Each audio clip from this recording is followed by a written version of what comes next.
akuchonga, kuingize kwenye msingi wa kuongozwa na yeye. Muonyeshe mazingira ambayo umekuwa unayaishi, muonyeshe hali ambayo umekuwa unaishi nayo katika habari ya matendo yako. Ulipokuwa unawajibu watoto wako umewazaa mwenyewe, unawatukana, ameshaisha kwenda sahani, unamuita mbwa mtoto wako, unamuita mbuzi, unamtukana mtoto wako, unatukana watu wenzako, unawatukana. Unaona watu wengine hawafai, unaona wengine kama takataka hawafai. Mwambie Roho Mtakatifu anayaona yote hayo mchana wa leo, anakuona jinsi ulivyokuwa unafanya, anakuona, anahitaji akuongoze. Manake kama ni matusi, basi aweke mgonja, aweke mlinzi kichwani mwako, kwamba ile matusi asitoke kichwani mwako. Roho Mtakatifu ni mwaminifu, mchana wa leo anatenda jambo hili kwako, analitenda kwako. Fungua moyo wako, Roho Mtakatifu akuhudumie. Fungua moyo, Roho Mtakatifu akuhudumie. Anakuhitaji akubadilishe, anahitaji akubadilishe jumla kwa jina la Yesu, kwa jina la Yesu, kwa damu ya Yesu. Pokea neema ya Bwana. Roho Mtakatifu aingie kwako kuanzia sasa hivi. Roho Mtakatifu akuonyeshe njia zako ambazo umepita, ili upokee kibali kipya, upokee neema mpya, upokee nguvu mpya mchana wa leo.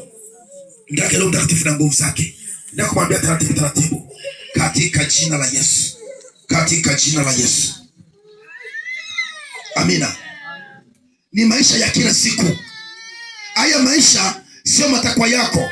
Kuongozwa Roho Mtakatifu hata katika mambo ya kanisa. Unajitoa mwenyewe kuja kanisani, kwenye ibada, kwenye mikesha, kwenye maombi. Hata utoaji wako unabadilika.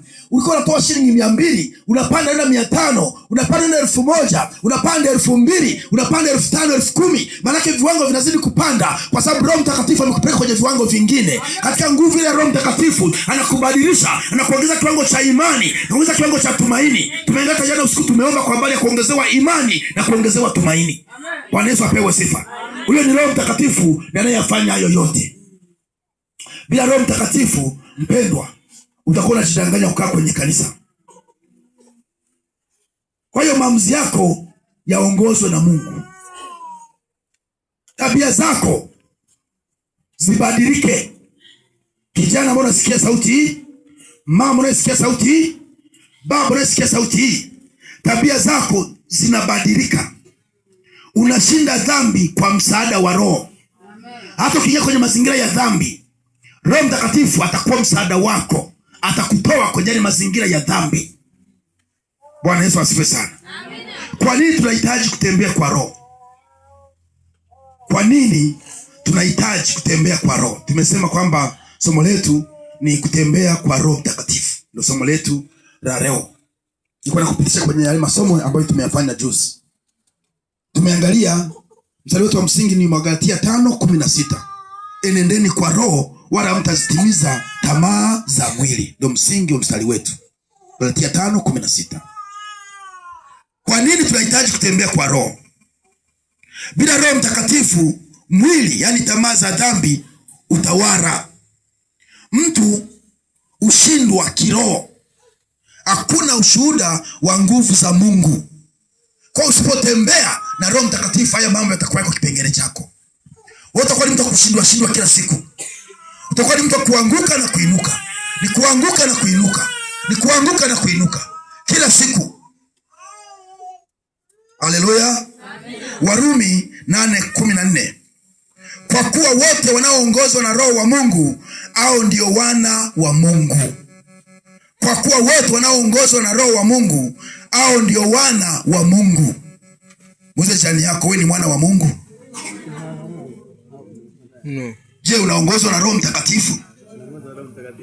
Maana wana wa Mungu wanaongozwa na Roho Mtakatifu.